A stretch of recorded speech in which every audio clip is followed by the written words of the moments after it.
But there it is. Here we go. All right. 10 minutes in, or 10 seconds in. Haven't missed too much. Yeah, it looks and they actually just like respectfully played footsies the entire time. Yeah, no, this Hughes is really leaning to the sword here. And, you know, we were saying before that the Vector isn't going to be played anymore because of Kaina, but Hughes, you know, playing the Jaeyun online still, it seems. So yeah, I remember hearing that his opinion is that he likes Greatsword a lot, but he doesn't like playing it on land. Yes. And I also remember that ever since Delta beat his Vector on land, I haven't seen it since then.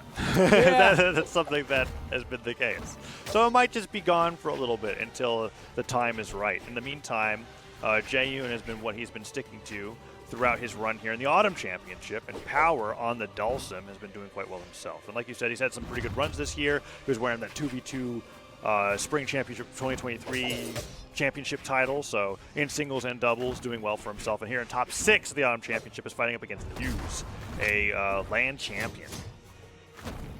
Okay, and let's see here.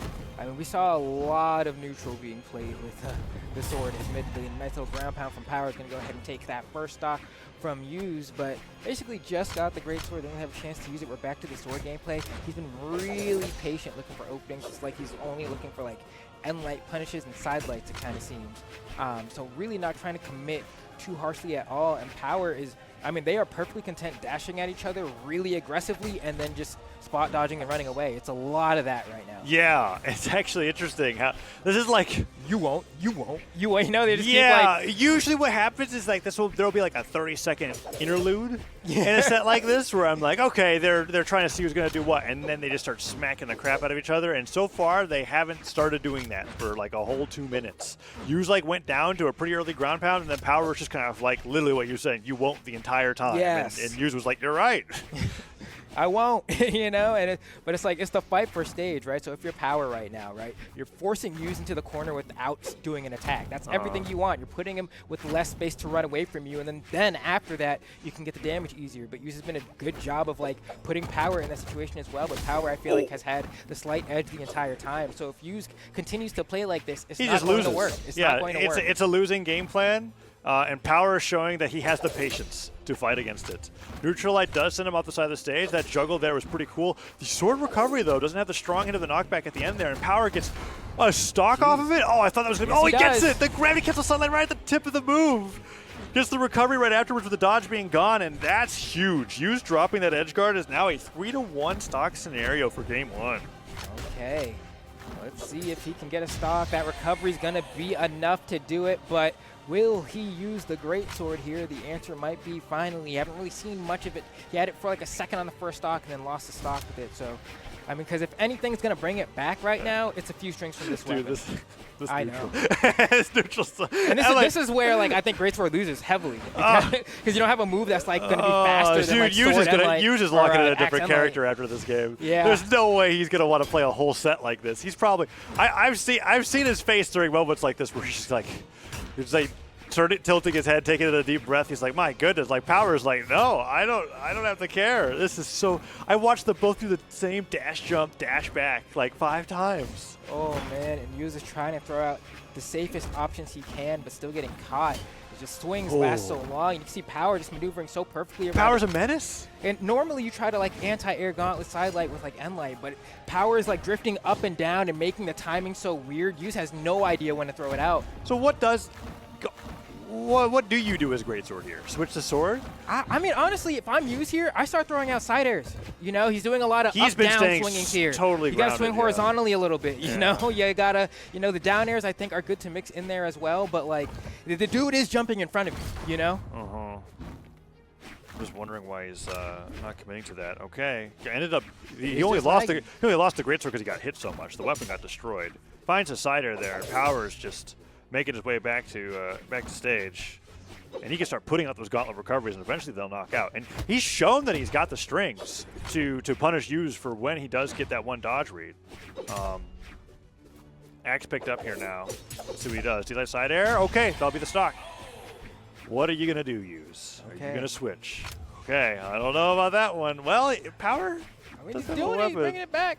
Hasn't really gotten much into the dodge reads, but he can just play with down air and neutral air and get pretty far to rack up damage. But I think could not stop the bleeding by that point. Power basically just had to sneeze on him and the stock was gone. So.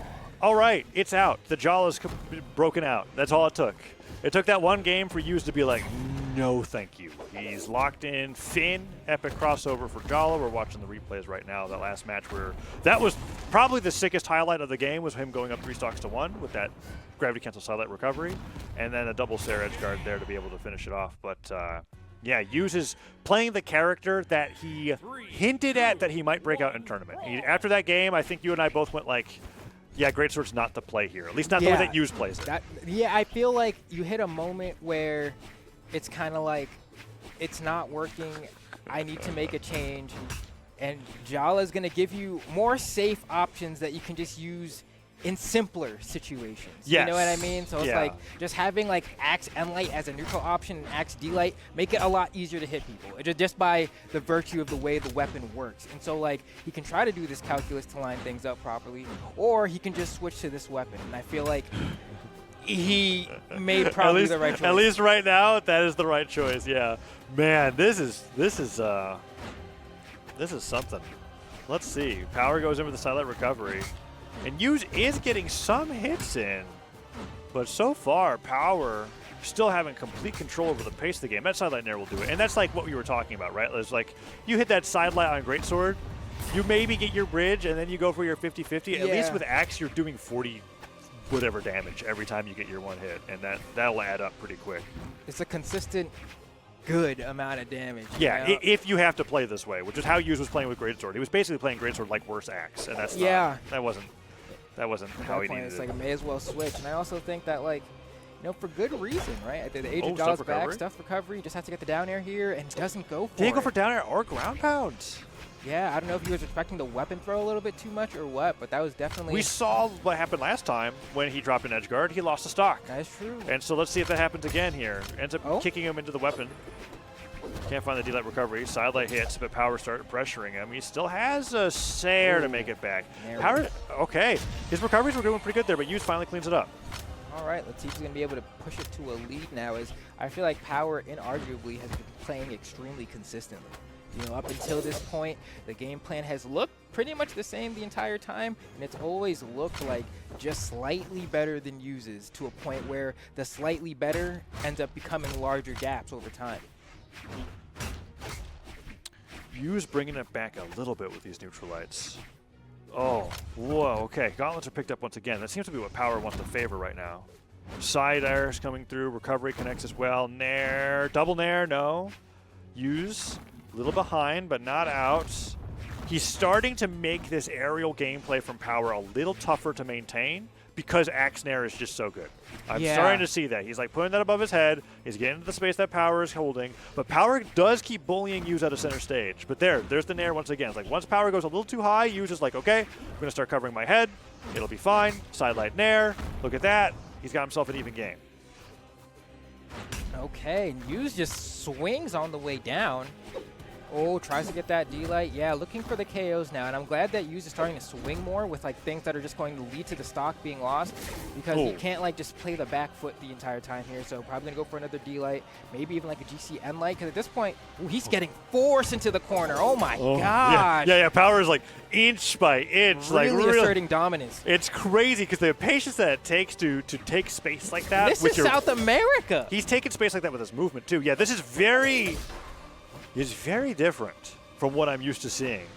And I guess this is just what the matchup is between Yuz and Power now. Power is dictating the pace of the game. Like Power is taking center with this movement and then doing nothing but putting that pressure onto Yuz and making Yuz approach in that situation. This is the first time, however, that I think that game plan crumbles, though, because Yuz finally has a lead. Yeah, and I think it really speaks to just how good Power's movement is, because I think, like, the very first layer to someone that controls space that way that Power does, they should just always swing whenever he's nearby. Because it's like he is aggressively in your space but not doing anything. You can just swat at the space, but you always think that the risk there being the risk there being that he's like the entire time so on it with his reactions that he's like ready to spot dodge. Yes. Like in that situation where he finally pushed Yuz off the side of the stage, he just waited, and then when finally Yuz got close enough, gravity cancel N-Light took him down. But Yuz has got a good amount of damage here, and Finn hits pretty hard. That's the benefit that he gets for having such a low defense. Yes. We want to see if Hughes can make full advantage of it as he's tacking on a little bit of extra damage here, down air there.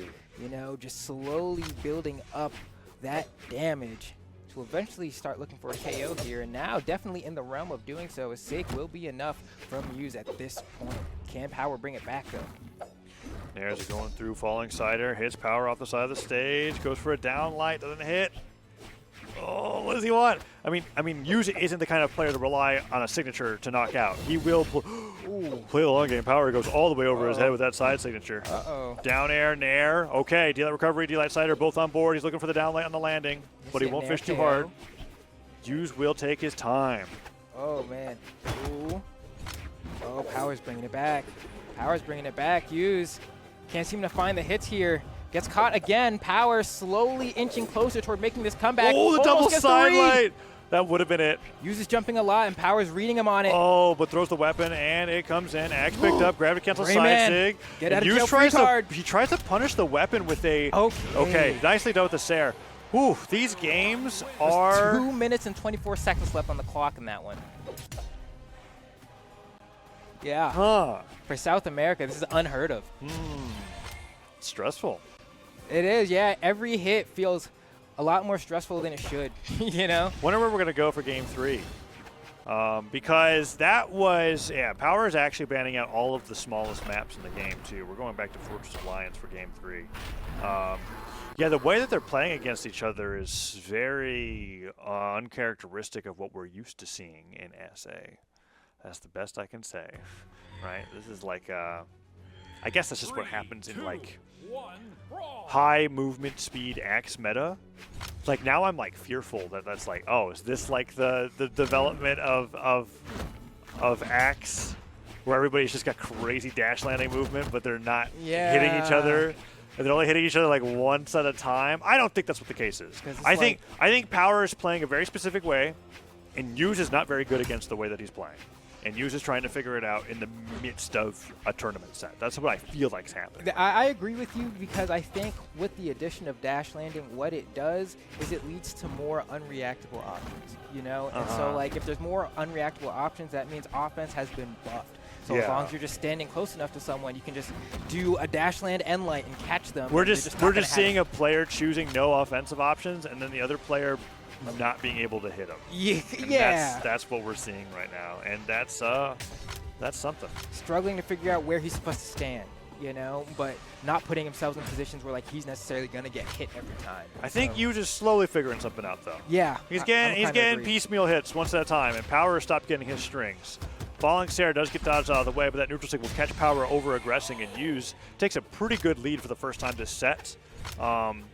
And he might be getting more and more comfortable with how Power is playing at this rate. Almost got his first combo of the game there. Dare Nair, that would have been pretty cool. Downlight hits. Oh, okay, nice little catch from Power there with the end light. Tries to go high, tries to KO him with the backswing of the recovery. They're both just X recovery. Oh, it's kind of bad for Hughes though. Gets the touch, no edge guard from Power. Ooh. Nice punish. Gets a downlight afterwards. Neutral light catches the landing. Could catch another landing with a neutral light here. Maybe. Nope, just going to go for the anti-air downlight. Uses kind of like, I've got center stage, and you're not bullying me out this time. And Power says, actually, Gauntlet end light. And then he gets them. Silent recovery. Not going to knock out. All right, lands on the platform, dodges away, burns a lot, but Power doesn't aggress. Just continuing to look aggressive in his face and then getting the sneakiest little fall under recovery to go ahead and take the stock. And that kind of speaks to just how defensive Hughes has been playing, right? It's like, I'm so confident that you're going to keep running away that I'm going to go past you, go below you, and KO you from below. It's like, all right, he's saying, make the play, just come on stage, dude, you know? Yeah. And not only does he take that stock, he's starting to take some of the lead back here. Hughes finally gets his first hit in a bit. One end light comes in, 2 end lights in a row. Okay. I mean, Hughes is playing the landing coverage game right now, and he is getting damage slowly but surely in that way. Ooh.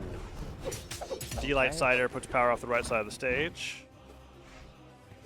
Hughes going to wait here, try to chop him up. Doesn't quite get the timing, but look at that. Able to get the movement to get away ultimately gave up maybe too much of the stage there. Maybe should have crossed through it a little bit earlier as a mix-up or something. But, I mean, still works out for Yuz as he manages to get that side signature and just showing why. You know, it makes sense. If you're only hitting one hit at a time, you might as well just replace your lat attacks with side sig. Yeah. Like just use signatures. If you're only going to, like, because it almost feels like he's just kind of like, this movement's so crazy, I need longer lasting hitboxes. Well, signatures are pretty good at doing that for most characters.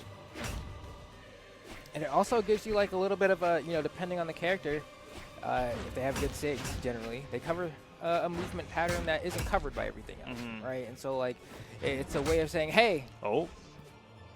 Flashbang. I thought it was going to be an edge guard there. He ends up actually getting the right spacing on that side sig. A lot of the last side sigs that he did in the game before, he like went over Yu's head, and that one actually covered a standing position. Yuz had to spot dodge that, and he didn't. Nice side sig. Nair into dare. Doesn't get the recovery at the end of it, but it's basically an even game at this point. Okay. And this, I mean, really is a much slower pace. Granted, last time they came down to like the final, you know, under 3-minute mark. But here, we're on pace. We're doing a pretty. I mean, we're on pace. Oh, I think it's gonna end a little bit early. Maybe not. Axe recovery hits. The hit last stock earlier, I'll say. Yeah. D-light side air, edge guard. Yuz goes for the weapon throw, forces a jump, has no dodge, and Yuz will just wait that out. Neutral light will knock out. Okay, and there you go, and that's the way to play Axe now for a lot of people, right? Is like if you don't feel confident in getting those reads on movement with side air, you just keep D-lighting and N-lighting until eventually it'll knock out. Yeah, that does seem to be the case, doesn't it? Where like Axe for a very long time was side air until you drop, and now it's like you can just wait out all the jumps and hit N-light and D-light 5 million times, and it'll just work out. Ooh, Power has picked a even faster legend to move with. Hattori's locked in here. Okay, this would be interesting. And yeah, it's a choice because I think it also speaks to just like the different states that Hammer or Axe side air has been over the times, right? And so like the hitbox got nerfed a little bit in the back, and then the drift got nerfed, and then the drift got nerfed again. And so I think the Axe players are like, well, I guess I could just use these other things that are easier, you know, rather than like trying to figure out more situations where they can find the side air. They just pivoted completely to using the D-lights and N-lights. So I'm wondering what Power's thinking here on the on Spear Sword. We've got no transferability coming out from the Rayman here, other than I guess movement, and that's all Brawlhalla characters, right? Like that's just your fundamentals. We'll have to see what he's got. Yeah, and Spear's still really good, right? Like hasn't really been touched in comparison to a lot of the other weapons, so definitely not a bad thing to have. But it seems that like people can struggle really hard to play Spear neutral sometimes. Sometimes it feels like they have it like really understood, and other times it seems like they're struggling to figure out the right spacing to stand in. It is weird. Are you saying neutral against Spear or neutral while playing Spear? Neutral while playing Spear. Oh yeah. It's weird when your combo move doesn't hit grounded. And I think that's what throws off a lot of players who don't necessarily main Spear, but play legends that have the weapon. Ooh, double down right there. Users covering those landings. I mean, we're seeing that playstyle that we were talking about just now, right? Like he's just using the moves that cover landings. Okay, double D-light into that side air after the side light gets that stock pretty quick. Power doing well against Yuz here. Okay, looking like the Hattori pick might have been the one, at least up until this point. We're gonna see if Yuz can answer back here, but this Jala seemingly getting stuffed out by the Hattori. Granted, we'll see a D-light recovery is not going to be enough at this point. Yuz at least needs to get like an M-light or two or something to get this stock, but currently Power's moving all around him. Look at the space he's occupying. It's like right on top of him, but awkward enough where like he doesn't even know which side to neutral air if he wanted to. He literally counterpicked with a higher movement speed character. Yeah. Like I feel like even win or lose, if he brings us to game 5, I'm almost like, is Thea coming out next? Like all you need is this movement speed. Apparently, what is going on here? Yuz can't hit him, Flambeau.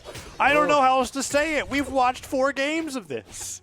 It's been Yuz is technically up in the set, but at this rate, I'm thinking like Yuz only has one more opportunity to counterpick. This answer looks like too much of an answer, you know? Yeah. Like, it looks like it really did just check a box and suddenly the results are being given. And if I'm Power, I mean, I'm feeling great about that. I'm like, wow, I'm like rinsing this dude right now. The next match should be simple as well. I want to see if Yuz can make any adjustments in the course of this game. The benefit is that I have time. Is that at the very least, Yuz is going to know what Legend Power locks in for Game 5 before he does his counter pick. So I'm already assuming that he's going to win this game, but I mean, like, it's all right. Let's see. Wilder things. I'm ready for the. Rare. I don't know. Like relatively, with how this match is going, I haven't seen Yuz convert more than 2 hits at a time. Right. That's why I'm kind of like, I don't think. Let's see. Let's find out. There's one. There's one. Jumping around with the axe. And Power gets a chop back, right? You can't trade at this point if you're Yuz, so that's not in his favor. We'll see what the next interaction is. Power with the weapon throw. Oh, see, and now that's like completely skewed in favor of Power there. Just that's too much. Finding the openings, and Yuz hasn't really been weapon throwing in the same way that Power has. Gravity cancel, silent pivot, end light, side light as well. Power. Oh, D-Light ground pound. That's a 2-stock. All right, Yuz, what do you got? Backs against the wall here. I'm putting this in favor of Power after the Tori, and he brings back the Jaeyun out. So he's like, okay, now that I've gotten you off of gauntlets and axe, I'm ready to go back to my Jaeyun. So here we go. That replay there, we're going to be able to see that quick edge guard, and then this was probably the fastest stock of the tournament set so far. Actually, each game we've been taking a minute less from each match. We've gone from 2 to 3 to 4. I didn't see what stage we were going to here, but yeah, we've got Jaeyun versus Hattori, and now I'm wondering, because Power's on the spear and the sword, does Yuz's greatsword just come online? We are on Western Air Temple. Oh. This isn't a very great sword map, but we'll see. It's Game 5. Yeah, this one's going to be interesting because Spear D-Light definitely likes this stage a lot, but in the same vein, you know, depending on the platform layout, it can kind of just feel like a bigger Miami Dome, which isn't the worst thing in the world, I suppose, but putting out hitboxes can be awkward with these platform heights. Oh, all right. So far, even game, Yuz finding those nairs and those platform heights. Yeah, he's playing as safely as he can, using a lot of like landing recoveries, as like kind of keep your resources, but also like drift away if you need to get out of harm's way. And light finisher there from Yuz was pretty nice. Weapon throw pickup. And look at this, he's not throwing out side light at all. At all. He's not. He's starting to play a little more of an aerial game there with that side air as well. Switches over to the sword the second that he's got a situation where he might be able to get a knockout, although I think it's still a little too early. Power's not that damaged. He's getting close there. One more solid hit here from Yuz, and maybe D-Light recovery comes online. I mean, I'd still do it just for the damage and the juggle potential, but... Ooh, and there we go. Look at this aggressive Power. Gets a down air here. He's not going to go aggressively off stage. He's going to wait. He's like, if I can get an M-Light here, that was his opportunity right there in that dodge in. Needed a sometimes I'm just like, man, if you guys just swung a little more. Yeah. Like they're just stacked on each other waiting for the other one to do the first move. This is what happens when you've got counter hit versus counter hit as a play style going against each other and no one's hitting. Counter punchers for sure, you know, and I do think the one thing that works for Yuz here is, oh, he didn't get that weapon stall. That was a mistake. He wanted to have the greatsword in hand right now. So I was going to say, greatsword is a weapon that does fantastically with the lead, you know, but like when you're playing from behind, that's when things can really get hard if your opponent's committed to not swinging first. But Yuz still doing a great job with the sword anyway. So Neutralite and 2 nairs so far. It's good damage. Power. Ooh. Goes for that ground pound there. Gets hit by recovery. Gets his recovery stuffed actually. Neutralite connects. Now uses nice. This is huge now. After that end light comes through and Yuz has got him on the edge of the stage, Power's going to fight back to the stage, and he can't play that keep away game anymore. He's got to go in, and Yuz is taking full advantage of that. Nair after nair. He's already got Power in orange. Wow, Neutralite. Power can't get anything started with the sword. He's just getting destroyed. And Yuz just wants to play sword. Yeah, it's working so well in this game that I think earlier when I was saying he wanted the greatsword, I think actually keeping the sword was kind of like a happy accident. You know, I think. Yeah, like, I agree. I think he noticed it too, and then you went like, you know what? Usually a greatsword's for racking up damage, but look at what I've got him already. D-Light recovery would do it here, and Yuz could go up 3 stocks to 1 in Game 5, and that would be a huge lead for Yuz. Yuz hasn't really been dominating Power at all this set. Neutralite does it, and just like that, Yuz 1 stock away from getting top 4 here in the elimination side of the Autumn Championship. Yeah, it really feels like Yuz played this set perfectly in terms of like the win conditions he needed to get the set, right? Because like the fact that Power is even on Hattori, I think is a big region reason as to why he has this massive lead, you know? Yes, like the fact that it's Jaehyun versus Hattori specifically. Yes, Whereas exactly. how he was playing on Dalsum, I don't think it was even possible. Yes, I agree. So really played to the rules of competition here, I think, in terms of like playing Twitch There. tournaments. Goes for the recovery right afterwards. Yus doesn't even want to try to counter hit on the way down. He just wants to get back onto the stage. I don't blame him. At this point, it's just like get as much damage as you can with the stock, even if you don't KO him, so that on the next one, you don't have to try too hard. Oh, he spot dodged into the last hit of the sword Endlight. He got the Endlight bridge and he didn't expect it. And at this point, if you're Power, it's like everything you do, you're assuming you're going to lose your stock on the next hit, but yet you have to make wild plays to come back. And you've seen him go for a few and not get punished too harshly for it. But I almost think you should just get off the great sword. He was doing so great with that sword. I mean, now he's gotten it done. Ooh, Endlight finisher. He should have D-lighted there and it probably would have KO'd. Oh, It was well. guaranteed as well. At this point, right? He's done enough damage. He's got the sword. Neutral light hits. One more Endlight would actually just knock out. This is looking like Yus's victory. Yeah, it's going to be really hard to come back here if you're Power. You need a legendary comeback here, and I don't know if it's going to happen. You can see Yus fishing for that final blow, that final M-Light, that final D-Light, and he drops the recovery. Doesn't stay stacked. Yeah, doesn't drift in, actually. And Power is starting to hit back a little bit. There's the Endlight. That'll be it. And Yus celebrates with a neutral signature. A hard-fought set win for Yus there. Yes. Tactical in terms of the maps and the play style, the win condition, and then finally getting it in where the final game that he wins is with the Jaehyun. A lot of damage dealt there during that game. And I think that was like, yeah, that was multiple.